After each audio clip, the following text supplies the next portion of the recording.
So in the last class, I derived the general oscillation / survival probability for three-flavor oscillations, and it looks like this.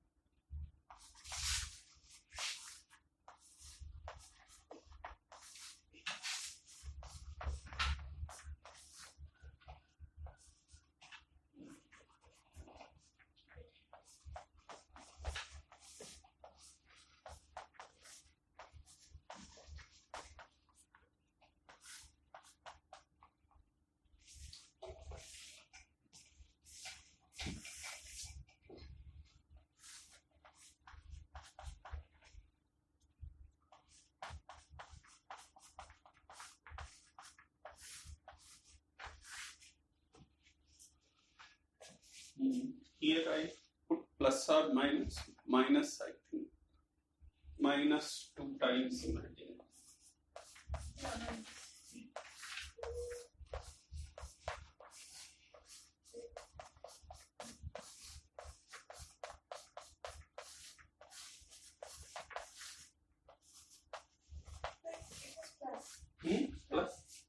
Plus 2. This was plus.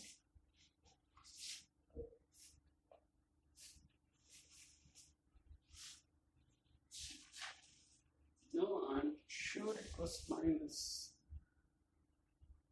I mean, I wrote plus originally, but later I corrected.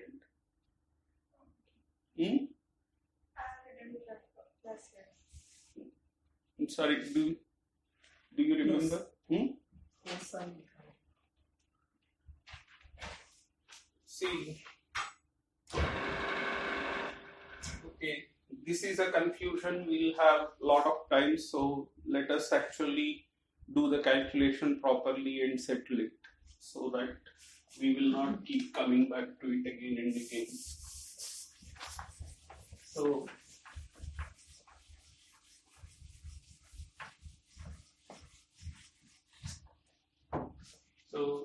we have the amplitude for mu alpha to mu beta as u alpha I, u beta I star e power minus EIT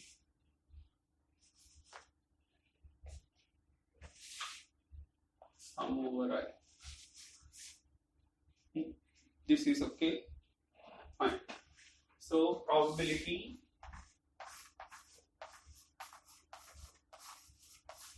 is mod square.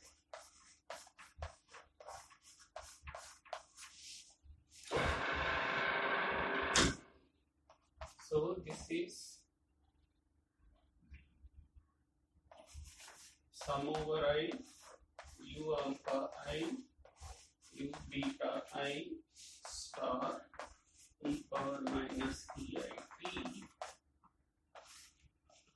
times sum over j, and I need to take the complex conjugate of this. So u alpha j star u beta j e power I e j.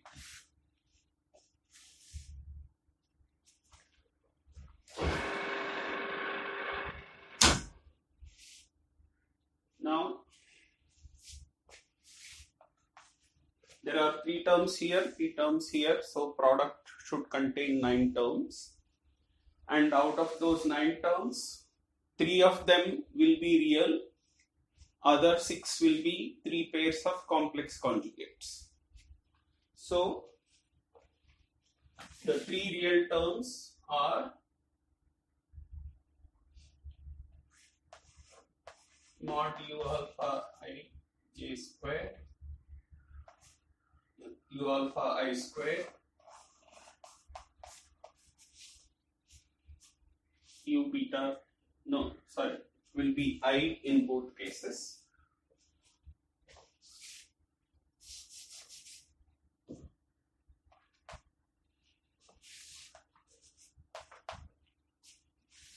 So those are the three real terms, plus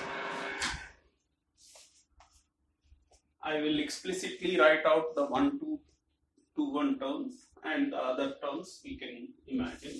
So it is u alpha 1, u beta 1 star, e power minus e1t, u alpha 2 star, u beta 2, e power plus I t plus its complex conjugate, and then plus the 1, 3 terms plus the 2, 3 terms.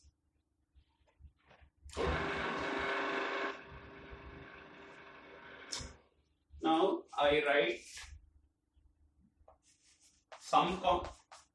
this product of the PMNS matrix elements, u alpha 1, u beta 1 star, u alpha 2 star, u beta 2. That is one complex number Z2, Z1, and I write a second complex number Z2 as e power I e2 minus e1 times t. And I want Z1, Z2 plus Z1 star, Z2 star. In the last class when I did, I wrote Z1, Z2 star, Z1 star, Z2. So that's why there was a mix-up. But right now I'm defining things. Z1 is the product of the PMNS matrix elements, and Z2 is e power I e2 minus e1t. So this is x1 plus iy1 times x2 plus iy2, and if I work it out, I will get this turns out to be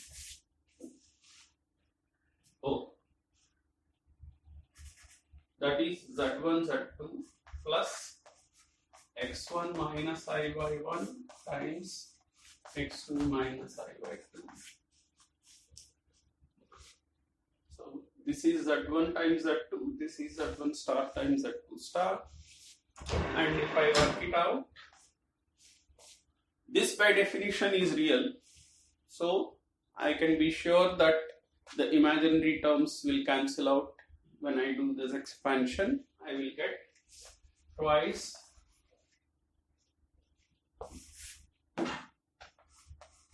x1 x2 minus y1 y2, because iy1 times iy2, that is real, it is I square y1 y2 minus y1 y2, which is twice real part of Z1 times real part of Z2 minus imaginary part of y1, or rather imaginary part of Z1 times imaginary part of Z2.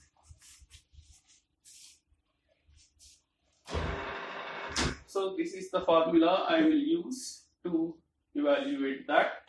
So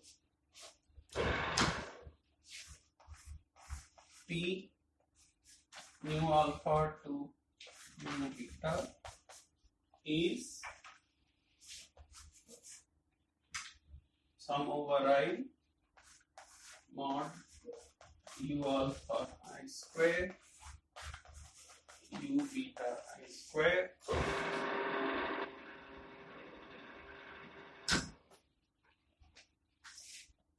minus twice real part of not minus, sorry, that will be plus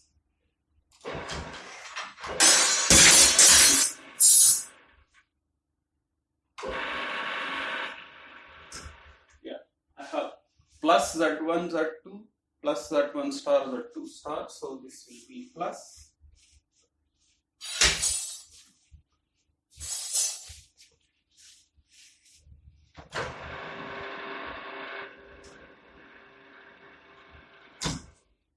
So U alpha 1, U beta 1 star, U alpha 2 star, U beta 2 times real part of that is cosine of E2 minus E1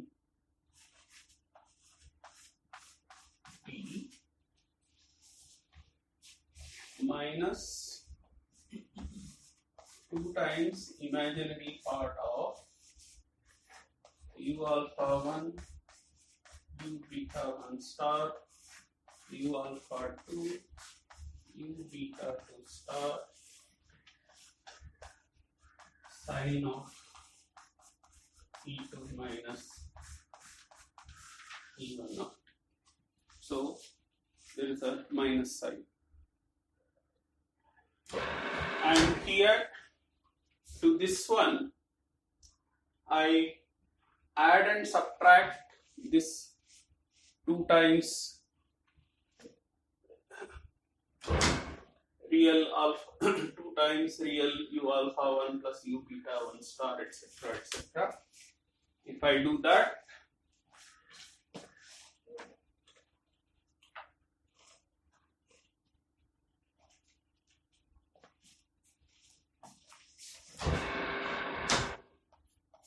this is sum over I mod U alpha I square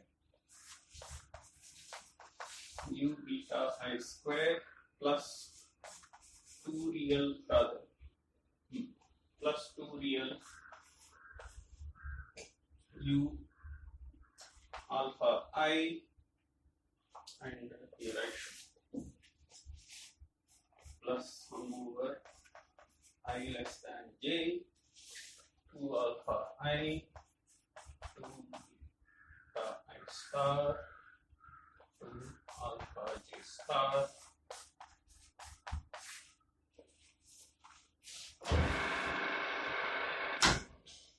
minus 2 times, again I should put this sum over I less than j 2 real of U alpha I U beta I star U alpha j star U beta j times 1 minus cosine Ej minus I times T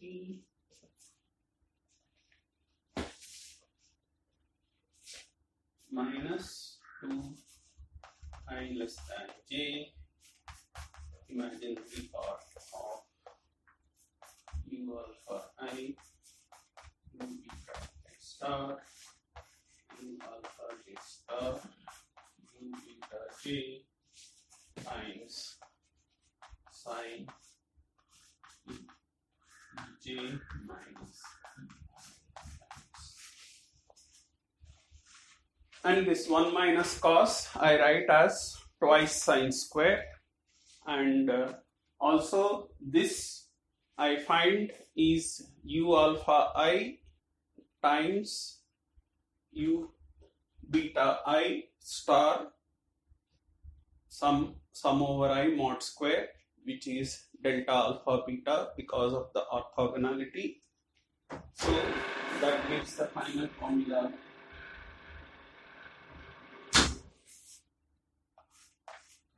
P mu alpha to mu beta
And oh, sorry, it's not E2 minus E1, EJ minus EY.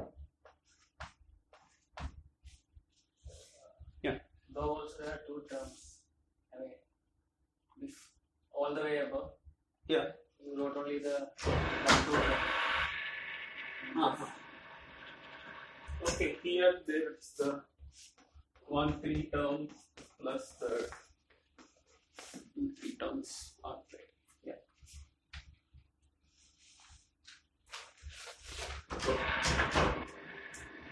And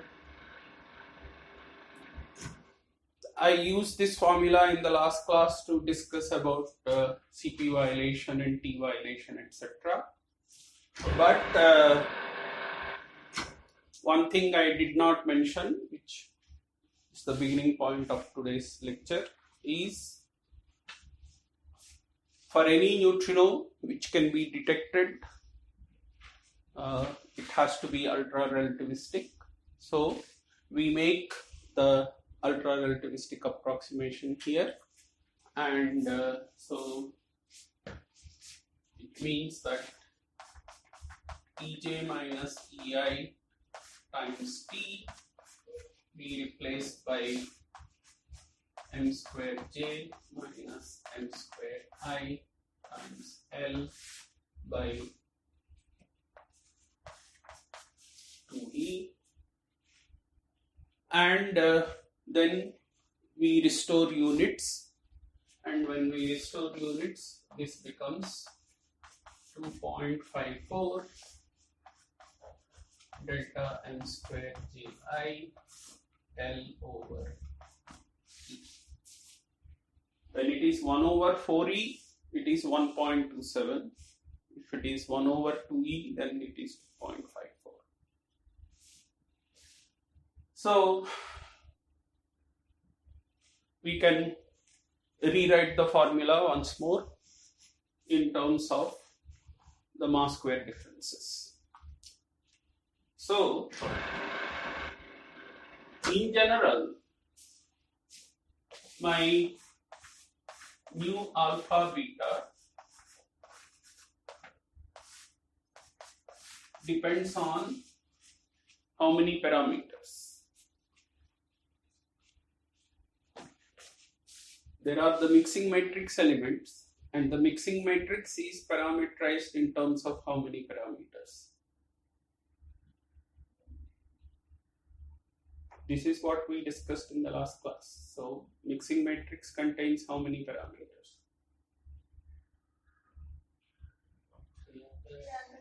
3 angles and 1 phase. So theta 1 2, theta 1 3, theta 2 3, and phase. And there are also these delta m squares. And how many independent delta m squares are there?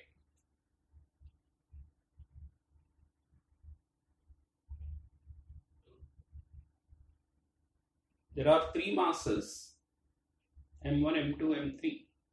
If there are 3 masses, how many mass square differences are there? How many independent mass square differences are there?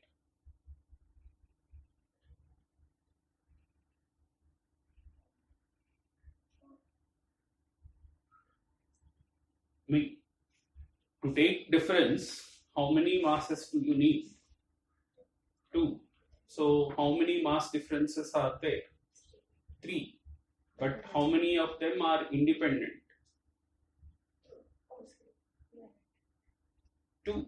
Because if I take m3 minus m2 and m2 minus m1, then m3 minus m1 is automatically defined. So there are only 2 independent mass square differences. And without loss of generality, we take them to be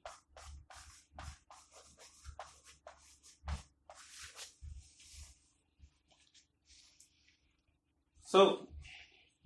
In general, an oscillation probability depends on these 6 numbers. So if I make a measurement and I try to extract the oscillation parameters, then looks like a very complicated problem. I have one measurement and I have to get 6 numbers out of it, which looks quite difficult. And this is where nature decided to be kind to neutrino physicists, and the two mass square differences, it turned out that they differ from each other at least by an order of magnitude. So in a given experiment, I shouldn't say any experiment, but in a typical experiment, you are sensitive either to delta m square 21 or to delta m square 31. And that in turn, you will find, takes away dependence on some of these mixing angles, and things simplify a lot. So that's what, let us see how that works.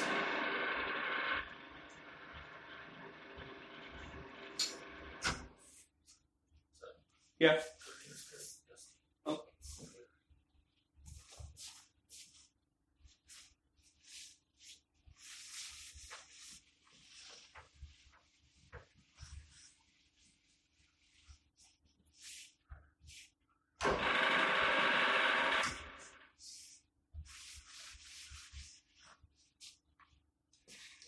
The motivation for this is the following. I mentioned about the solar neutrino problem, and for a long time people didn't really believe that neutrino oscillations are responsible for solar neutrino problem, but after the work of Mikhail-Smirnov, people took neutrino oscillation hypothesis more seriously and worked out, okay, if neutrino oscillations along with Mikhail-Smirnov proposal is to provide a solution to solar neutrino problem, what do we? So we have the solar neutrino problem.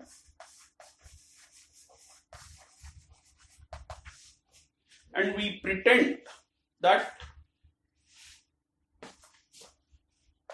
mu e mu mu oscillations are responsible for it. So that's only two-flavor oscillation. So there is only one delta m square and one mixing angle.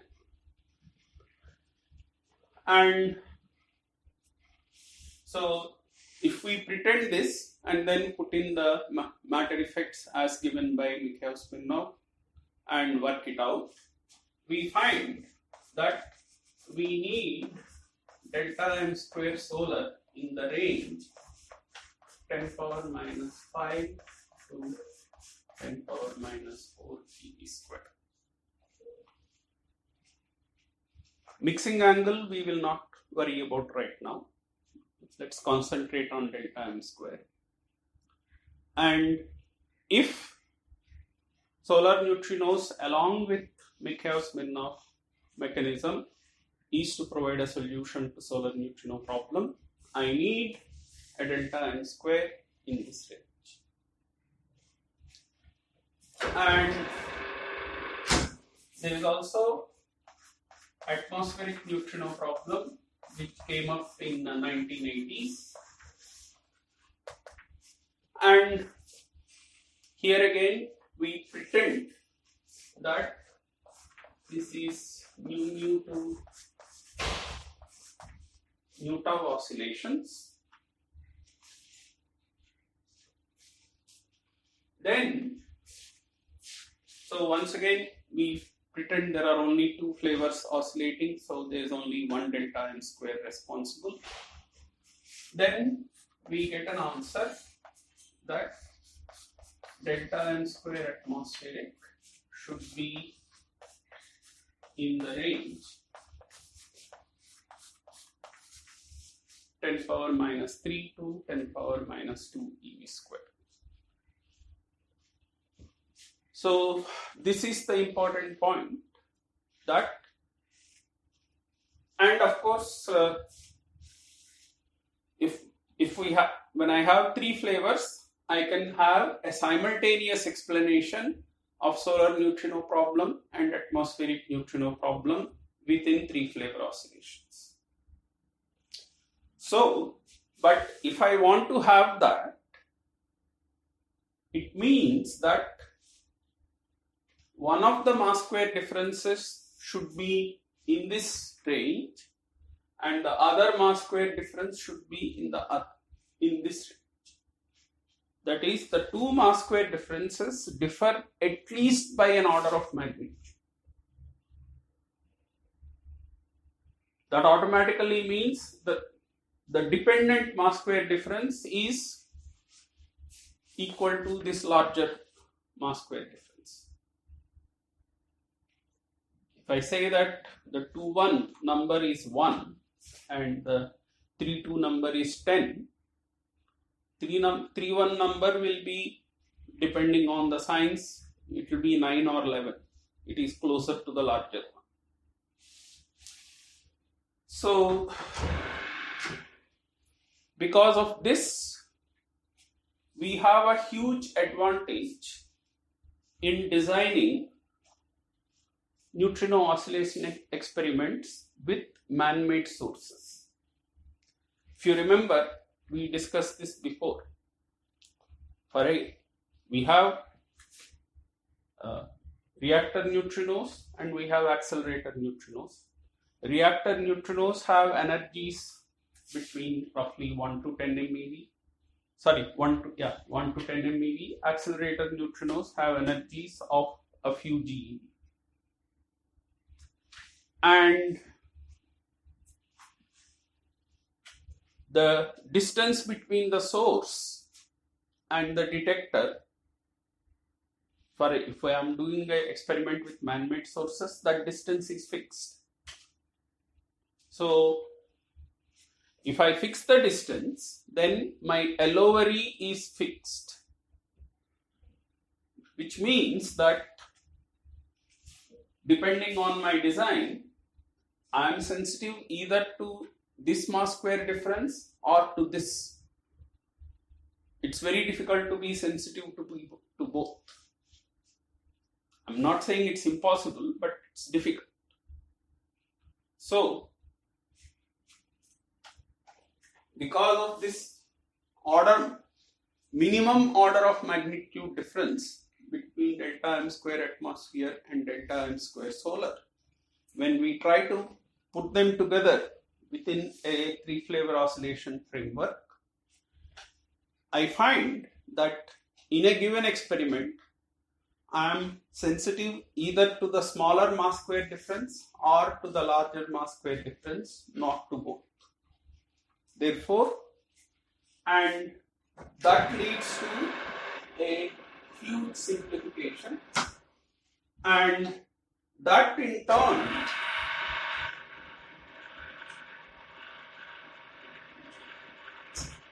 allows us to determine each of these mixing angles independently, and also, of course, here we have an order of magnitude estimate, but we can get precision measurements of these two quantities also independently. So let's see how that is done.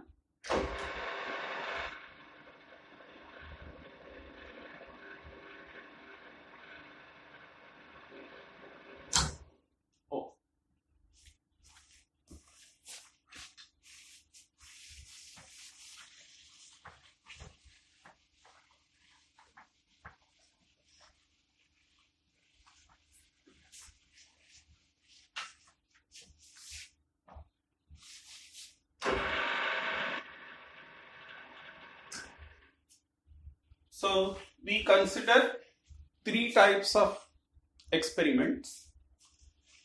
And okay, before I go on to describe those three types of experiments, let me also mention that in 1997 there was an experiment called SHOW, and this established that theta 13 is small.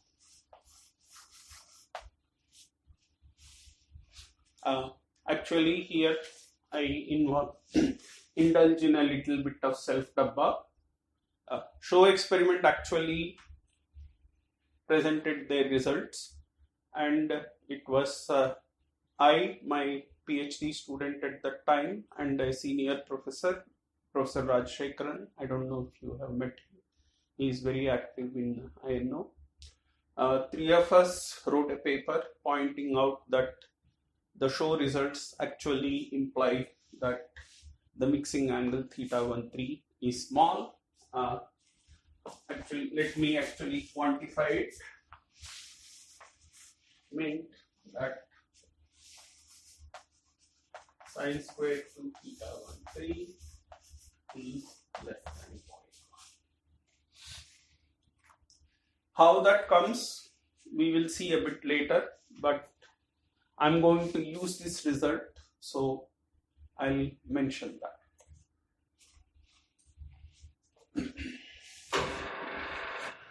So first we will look at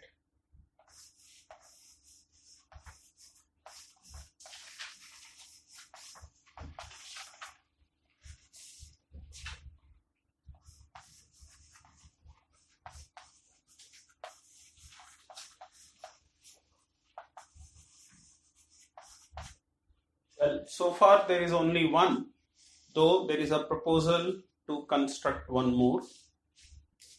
This experiment is called Camland.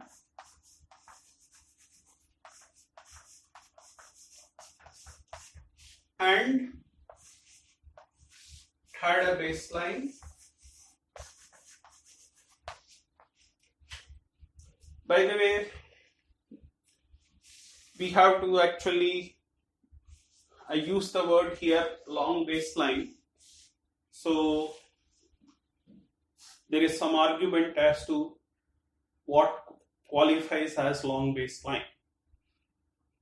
But in the present context, a baseline of over 100 kilometers or baseline of, let's say, over 50 kilometers is considered long baseline, and anything of the order of 1 or 2 kilometers, that is considered short baseline. So that's the rule of thumb we use to distinguish between long baseline and short baseline.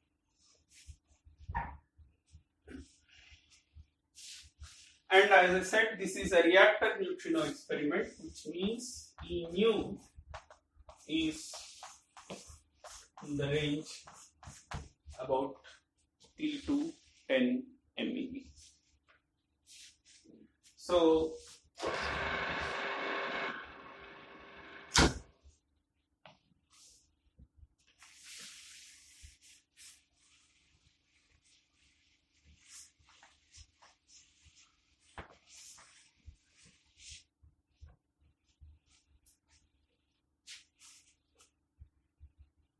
if I calculate delta m square solar times L over E, delta m square solar, I take it to be, let's say, in the middle of the range, so I take it to be 5 times 10 to the minus 5 times L. Okay, I'll round it off to 200 kilometers. So 2 into 10 to the 5 meters divided by, I take some average value between these, that is about 6. So you see that I get a number something like 10 by 6, which is about 1.6, which is actually quite close to pi by 2.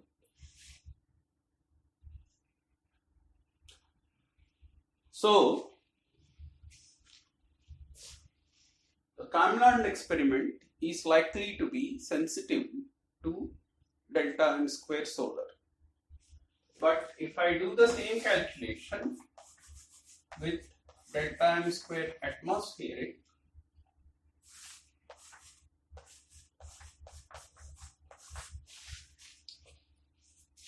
and if you notice delta m square atmospheric is something like a factor 100 larger. So this is about 160, which means that for small changes in nu, this phase is changing by some 3 pi, 4 pi, etc. So, and when I take data, there are two issues I have to worry about. One is I measure the energy of the final state, but the value I measure need not be the exact energy of the neutrino. There is always the experimental uncertainty. That's number one. And number two, these are neutrino experiments, so the data will be sparse, which means that I have to group data into bins in order to do a statistical analysis. And if I take an energy bin of, let's say, some 200 or 300 MeV, and within that, this phase, within that energy bin, this phase is going to change by some 10 pi, which means that the oscillation probability is getting averaged out here. The oscillating terms in the probability, they are getting averaged out in every bin. So, if you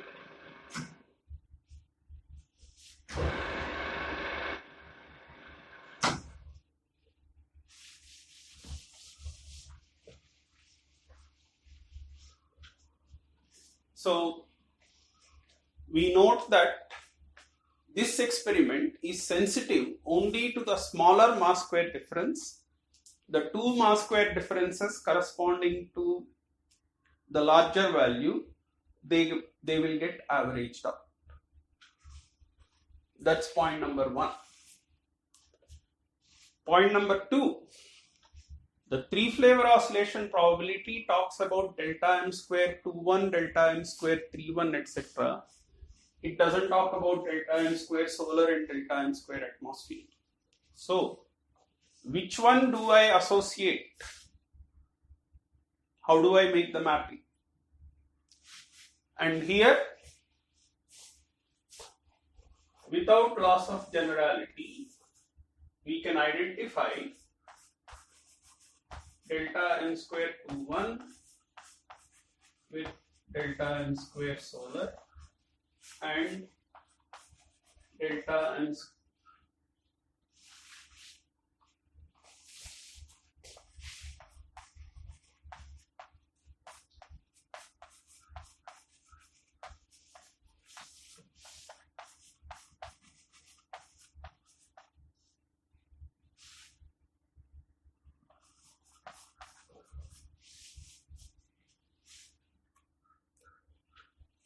Why this is so, I will explain a little later, but for the moment you accept it that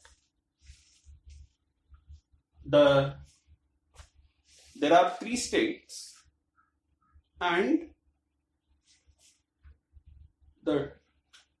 according to the fact that delta m square solar is much smaller than delta m square atmosphere, that means two of the states are close together and the third state is far apart. That is what the data is telling us. And I have the freedom to label things as I wish.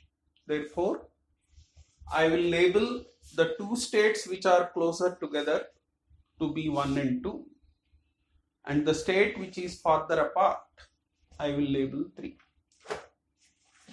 So that is the assumption we make.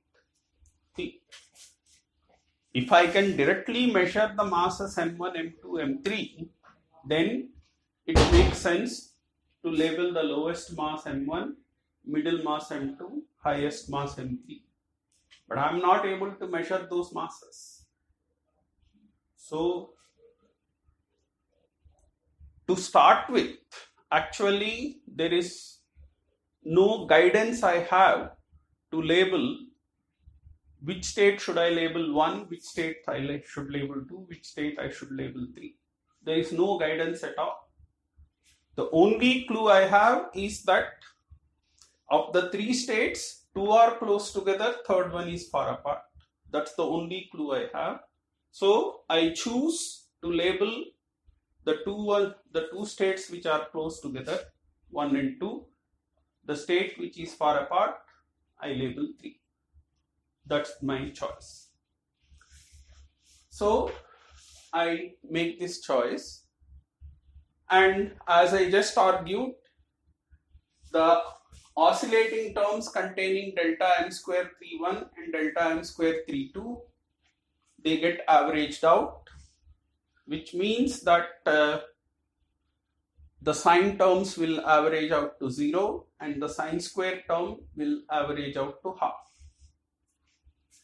And this is a reactor neutrino experiment, which means the only quantity I can measure is the survival probability of the electron antineutrino, and this is 1 minus, by the way, this also I mentioned, for survival probabilities the imaginary term vanishes, so I don't have to worry about it. 4 u mu 1, sorry, not u mu,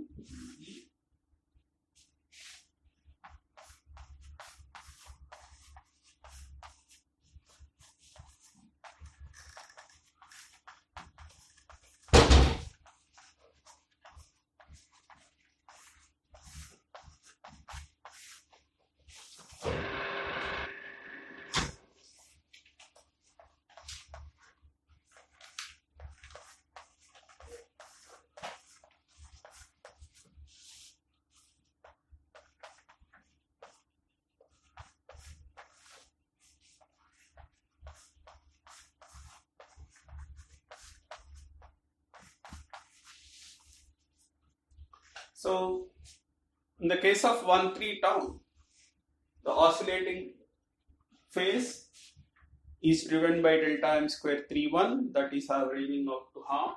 So that's what I have done.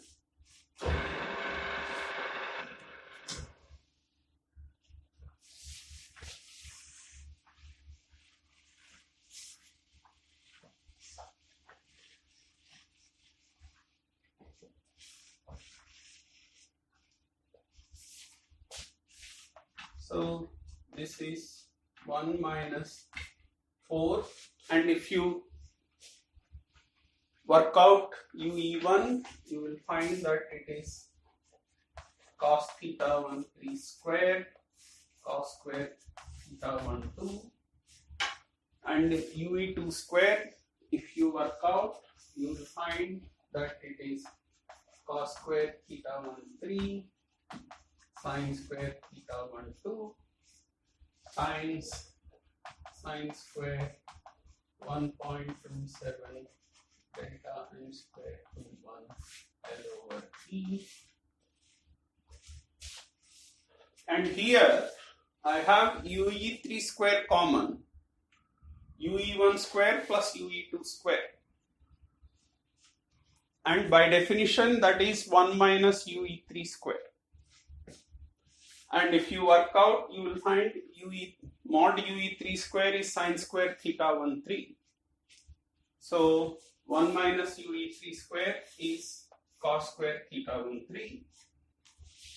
So this will be half into 4 sin square theta 1 3 cos square theta 1 3.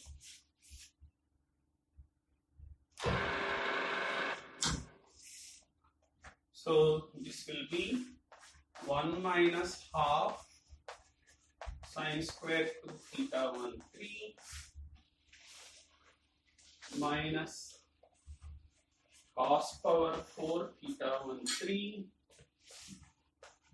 sin square 2 theta 1 2 times sin square 1 minus 2 delta n square 1 L over E.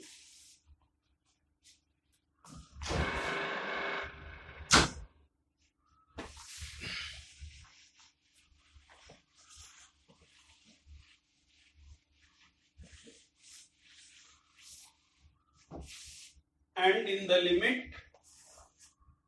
theta 1 3, or rather the limit theta 1 3 tends to 0, this is 1 minus sin square theta 1 2 1.37.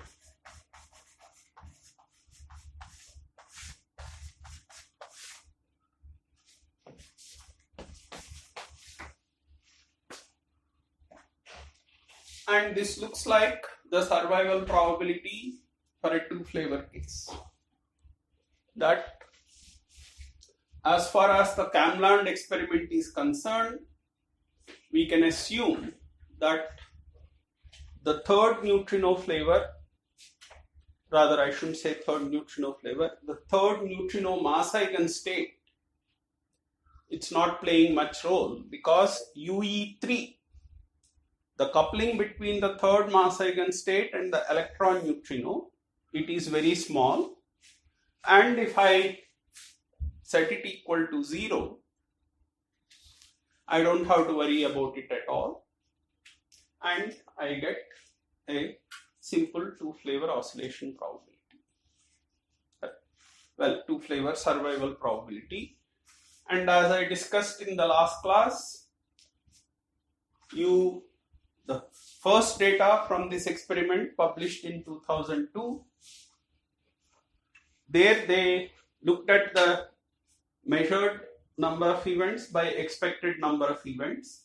So what they had was the energy averaged survival probability, which they found to be about 0.7 or so, which showed that there are indeed oscillations taking place, and they gave values for theta 1 2 and delta m square 2 1.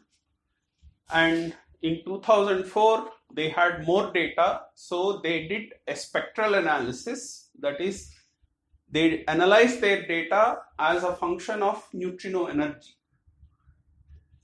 And so they could catch when this argument is close to pi by 2, the sine square takes the maximum value and this probability takes a minimum value, and they could observe the location of the minimum, and by observing the location of the minimum they were able to determine this delta m square 2 1 to a precision of 4%. 4% is a sort of an incredible precision as far as a neutrino experiment is concerned. But because they were able to locate the position of the minimum, they were able to determine delta m square 2 1 to a precision of 4%. Their precision on theta 1 2 is not that good, but it's reasonable.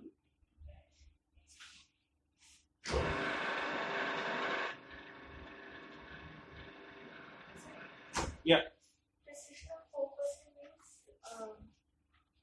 They got a number like 7.8 plus minus 0.4. So 0.4 divided by 7.8. So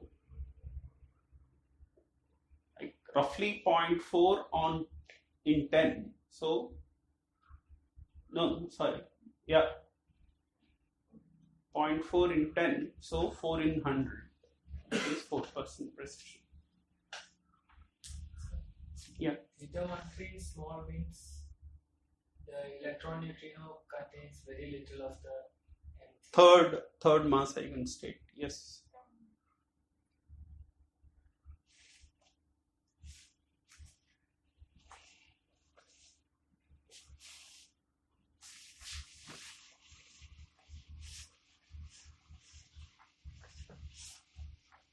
So that is also important to the fact that we can separate out atmospheric and solar. Yeah. But I mean, the fact that I'm able to separate out I have a effective explanation of solar neutrino oscillations in two-flavor oscillations, solar neutrino problem in two-flavor oscillations, and similarly I have an explanation of the atmospheric neutrino problem in terms of two-flavor oscillations. That is also a consequence of the fact that this theta 13 is small, but I'll come to that a bit later. Now, by the way, one thing here, I have this coming as sine squared of this, so it means delta m square to 1 can be positive or negative. This experiment can't tell whether it's positive or negative. Remember, my assumption is the two close mass eigenstates I call 1 and 2, but the lower one I call 1, upper one I call 2, or other way I didn't say. So, in principle, delta m square to 1 can be positive or negative, but this experiment cannot make a distinction. And similarly, theta 12, it can be greater than 45 or less than 45. What I get is sine 2 theta 12. And sine 2 theta 12, it is symmetric about pi by 2 between 0 to pi. Which means that theta 12, it could be less than 45 or greater than 45. I can't make a distinction. However, later when we look at matter effects, we find that the matter effect dependent probabilities, they are sensitive to the sign of delta m square to 1. So that problem we will consider later, but as far as this formula is concerned, there are actually 4 possible solutions. Delta m square to 1 positive, delta m square to 1 negative, theta 12 less than 45, theta 12 greater than 45. So there are 4 possible combinations of theta 12 and delta m square to 1, all of which give you exactly same probability. And this experiment cannot distinguish between any of these 4 possibilities. Next, we consider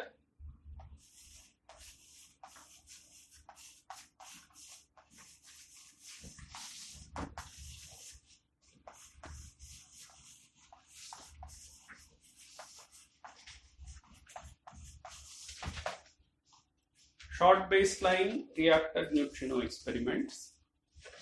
By short baseline, I mean L is of order 1 kilometer, and of course energy once more is between 3 to 10 MeV. And there are 4 experiments, 5 if you 5.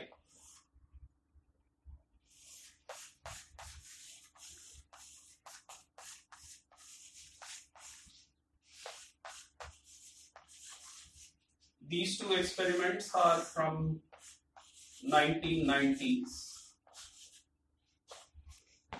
and now there is double show,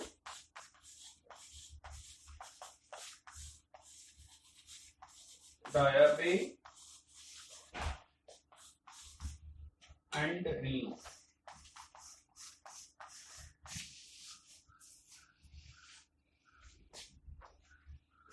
These experiments have sort of from 2011 and they are still going on. Especially Diabe is still going on. Diabe and Reno are still going on. Double show, I'm not 100% sure.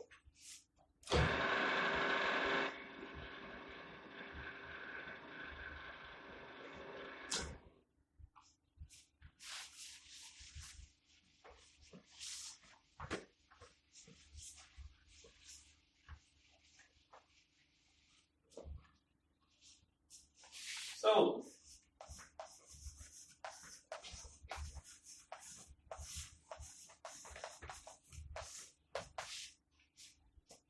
if you calculate this, again we take the central value 5 times 10 to the minus 5 L by average energy about 6 MeV, and this is about 10 to the minus 2. So, the argument of that oscillation phase given by delta m square L over E for all these experiments is very, very small.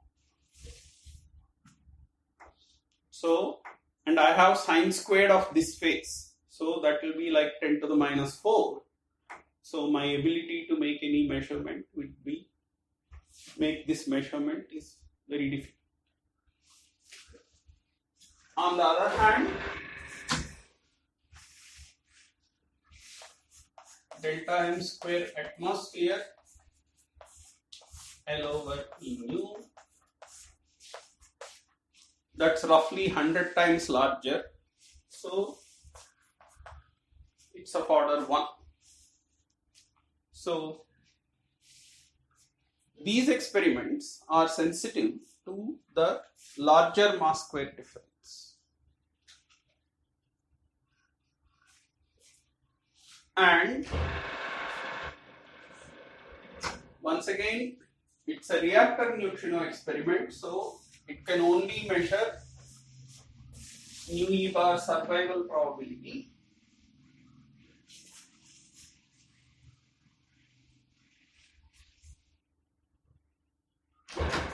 So,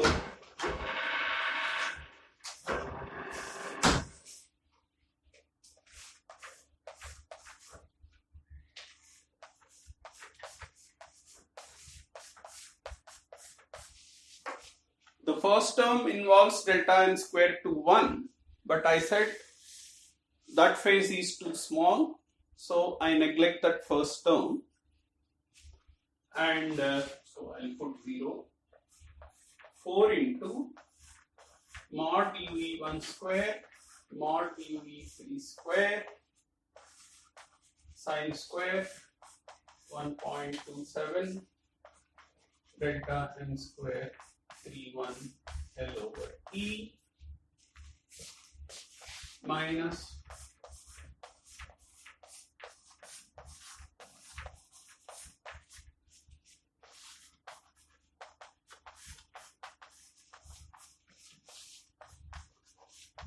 and here instead of writing 3.2 I will write 3.1 because I have neglected the difference between M2 and M1.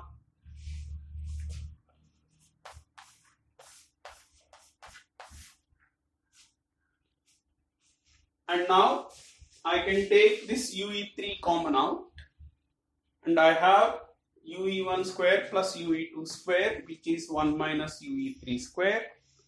And if you remember, UE3 in our parameterization is sine theta 1 3 times e power I, the times phase, but when I take the modulus the phase goes away, so this is 1 minus sine square 2 theta 1 3 sine square 1 minus delta n square 3 1.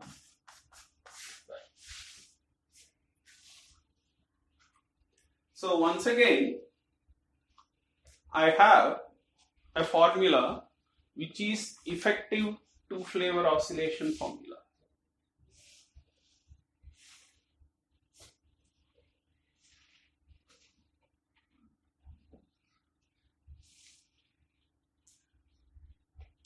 And I will explain a bit later as to why this formula is reducing to effective two-flavor oscillation formula. But as I mentioned, these experiments, they started taking data around 2011 or so, by which time other experiments have already measured delta m square 3 1 very accurately.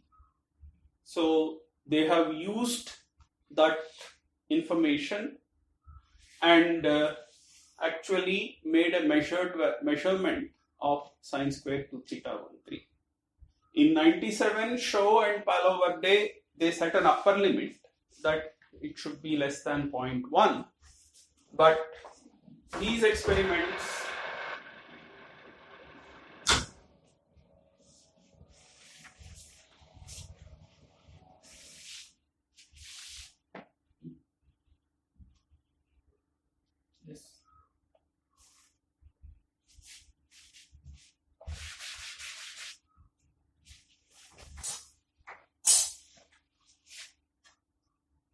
the double Shaw, Diabe and Reno, they have measured sine square 2 theta 1 3 to be something like 0.085. It is actually very close to the upper limit that was set by Shaw. And in particular, Diabe and Reno, they both have about 100,000 events. So both are, by neutrino experiment standards, both are high statistics experiments.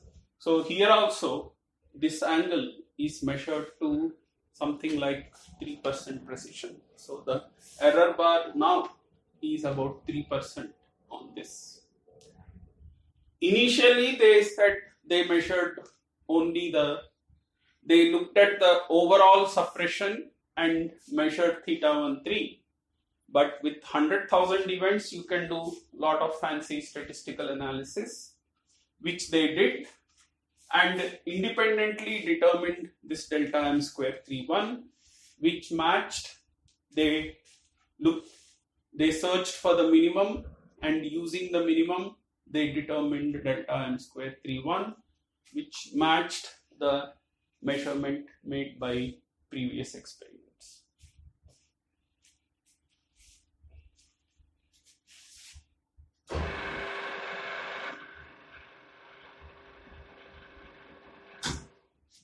And finally,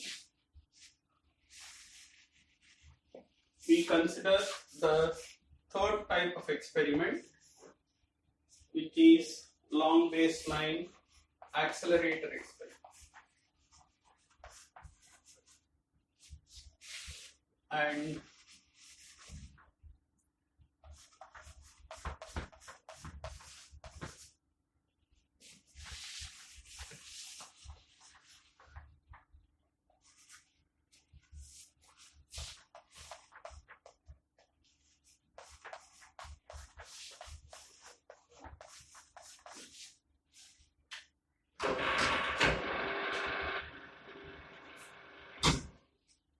but at present, I will talk only about minnows. T2K and NOVA, we need to discuss more ideas, more formalism before we understand the measurements made by T2K and NOVA. But in all these experiments, you have L of a few sort of hundreds of kilometers. And E is about a GeV. So once more, you do this calculation, delta m square solar by E. So delta m square solar, I take roughly 5 times 10 to the minus 5, and L is a few hundred kilometers. So I put it about 10 to the 2, or maybe even 10. In the case of Minos, it is 700 kilometers. So I put 0.7 into 10 to the minus 10 to the 3. And the average energy, the flux for Minos peaks around 3 GeV. So I put 3 here. And you see that this is again 10 to the minus 2. So at this Minos experiment, and also in the case of T2K and Nova, the oscillations driven by delta m square to 1 are quite difficult to pick up. And in fact, at Minos, they can be neglected completely. Whereas when you look at delta m square atmosphere times L, it's about 100 times larger. So you get something of order 1, which means that these experiments are sensitive to oscillations driven by the larger mass square difference. So we look at the probabilities at these experiments, and accelerators of course produce Muon neutrinos, and I hope you know this point. Muon is one of the easiest particles to detect in any particle physics detector. So if a Muon neutrino is coming, some of it will remain Muon neutrinos, some of them will oscillate. And it's much easier to detect the neutrinos which remain Muon neutrinos. So all accelerator experiments, the first thing they measure is the Muon neutrino survival probability. And they do it for the neutrinos rather than antineutrinos, because as we will see later, antineutrino cross sections are smaller by a factor of 3. So you will get 3 times more events with neutrinos rather than antineutrinos. So if you have the choice of doing an experiment with both neutrinos and antineutrinos, first thing you will do is to do it with neutrinos.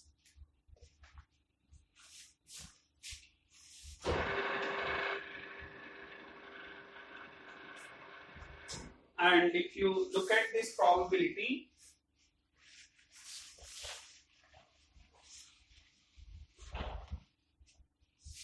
the first term again will be 0 because I am setting delta m square to 1 equal to 0. And then I will have 4 mod mu1 square plus mod mu2 square times mod u mu3 square sine square 1.27 delta x. So in writing this, I have done like in the previous case. I have set delta m square to equal to 3,1 and combined the terms. And of course, u mu1 square plus u mu2 square is 1 minus u mu3 square. And if you look at our parameterization, u mu 3 is cos square, cos theta 1 3, cos theta 2 3. So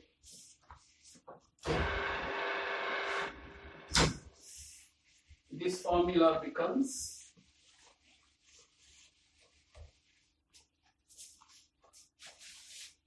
1 minus 4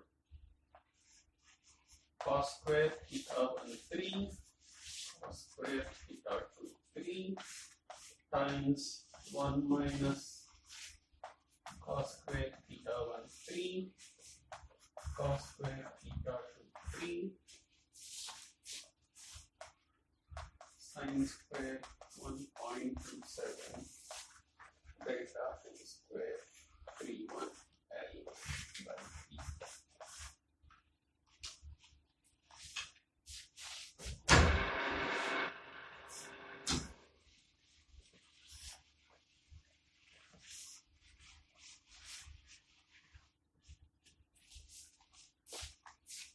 And this is something we know from our study of atmospheric neutrinos, that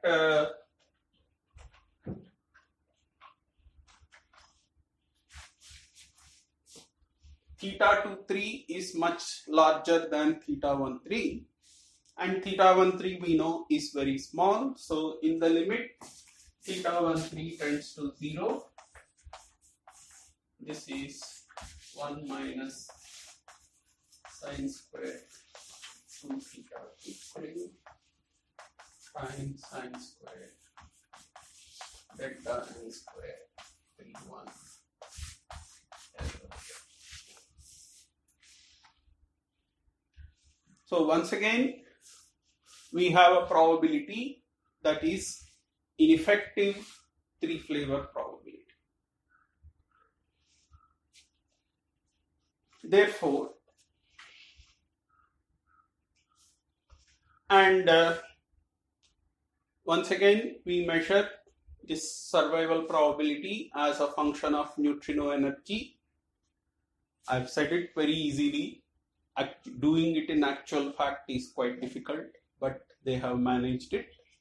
And having done so, they have observed the spectral distortion due to this oscillating term, and based on which they determined delta n square 31 to a very good accuracy, again of the order of 3 to 4%.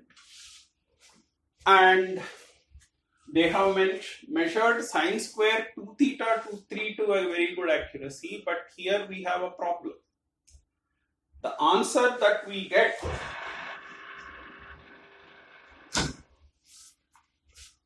is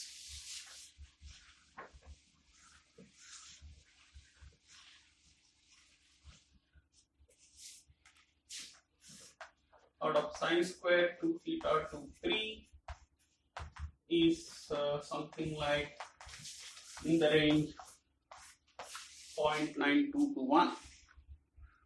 If you translate that into values of theta 2 3, you get a very large range. You get theta 2 3 in the range 35 to 55.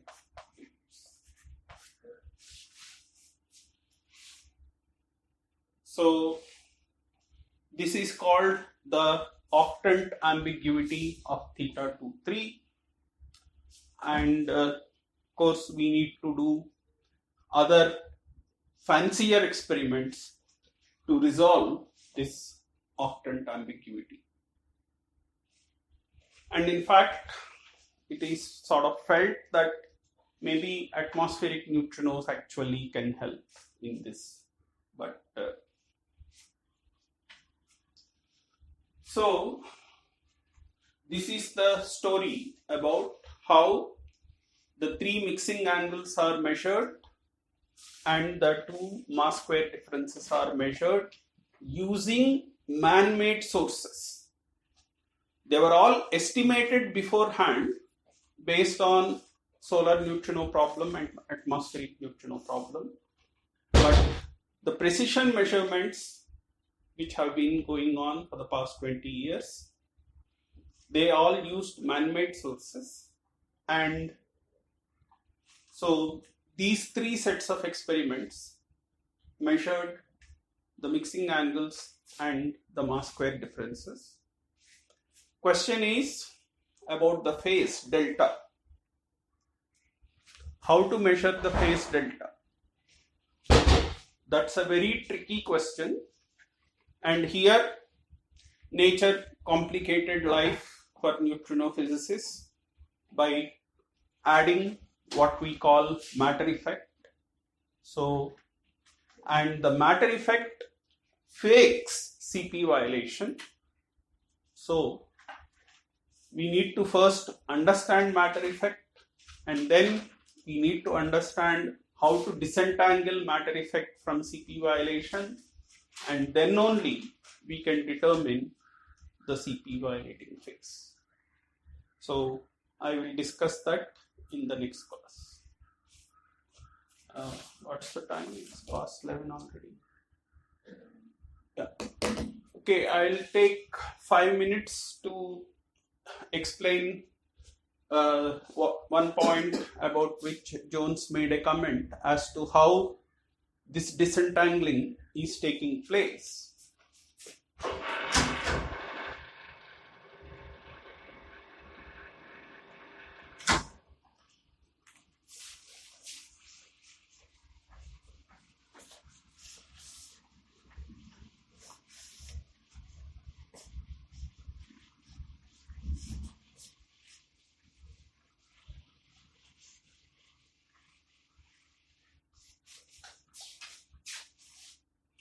So we have nu e, nu mu, and nu tau.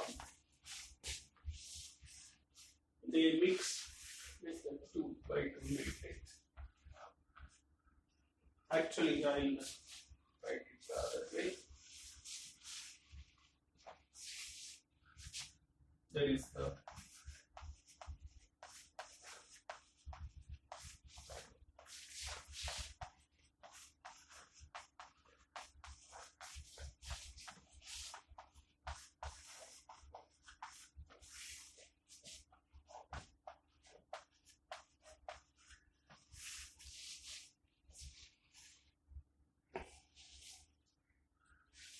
now, in the first set of experiment, that is the short baseline, long baseline reactor neutrino experiment, we are setting θ13 equal to 0, which means that this matrix has become identity. Now, look at this matrix. It does not, the first row and first column of this matrix are trivial. So let's suppose I bring it to this side. It does not touch nu e. It only mixes nu mu and nu mixes of nu mu and nu tau. And I am measuring nu e bar survival probability. I don't care what nu e bar is oscillating into. It can be nu mu bar, it can be nu tau bar, or it can be some arbitrary linear combination of the two. I don't care. Now, according to this parameterization, nu e bar is oscillating. If I bring it to this side, nu e bar is oscillating into some linear combination of nu mu bar and nu tau bar. So, the only mixing angle which is still there is θ12. And of course, as we just discussed, the nu e is not coupling to nu 3. So, in that sense, M31 and M32 don't come into picture at all. And only delta m square 21 will come into picture, and only this mixing angle will come into picture. So, I have an effective two-flavor oscillation for Camlan. And in the case of the short baseline reactor neutrino experiments,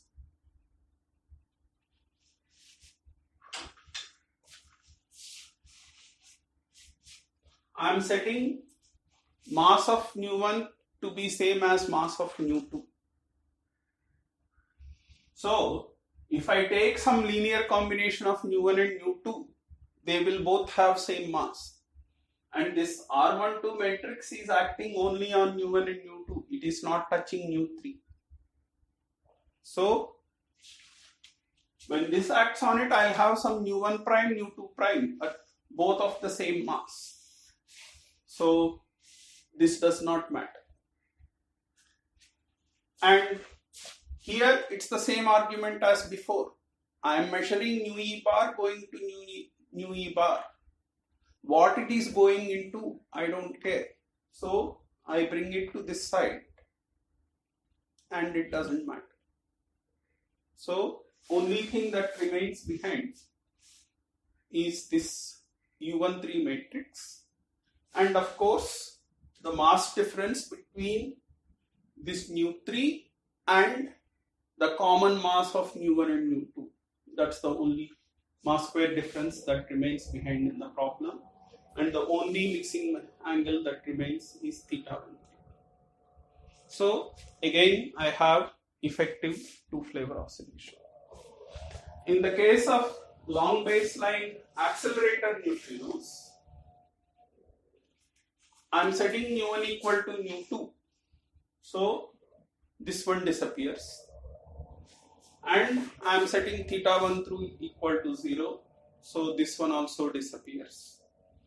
And only one mixing angle and one mass square difference. So again effective two-flavor oscillations. So, and this is the comment Jones made, that if I set theta 13 equal to 0, I mean the main measurement made in solar neutrinos is nu e survival probability. So nu e survival probability, as we just discussed, doesn't care whether nu e is oscillating into nu mu, nu tau or some linear combination. So it is independent of theta 23. In general, it depends on theta 13 and theta 12. But if I set theta 13 equal to 0, it depends only on theta 12 and the corresponding mass square. In the case of atmospheric neutrinos, the main oscillation probability that is measured is muon neutrino survival probability.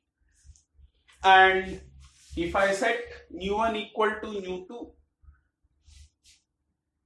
that is delta m square 2n is negligible, then theta 12 disappears.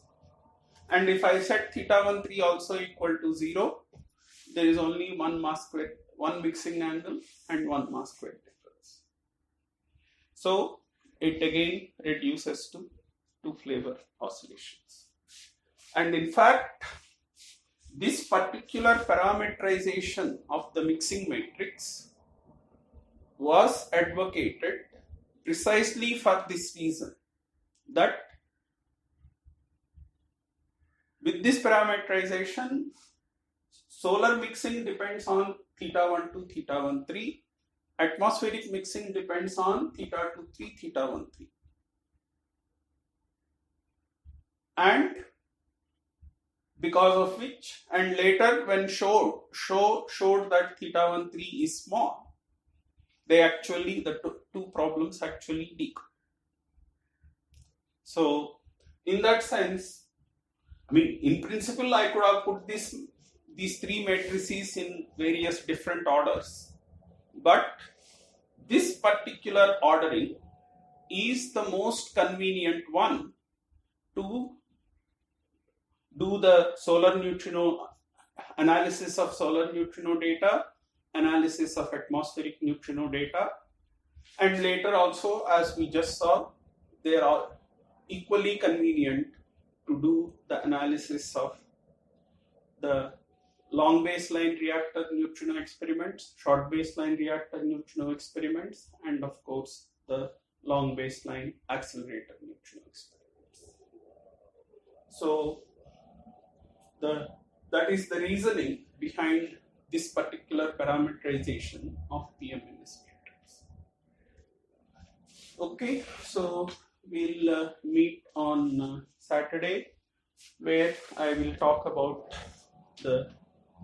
I'll give first some introduction to the measurement of the CP phase, and then we will start the discussion about matter effects. And I have given you the tutorial sheet last Saturday, which is due on coming Saturday.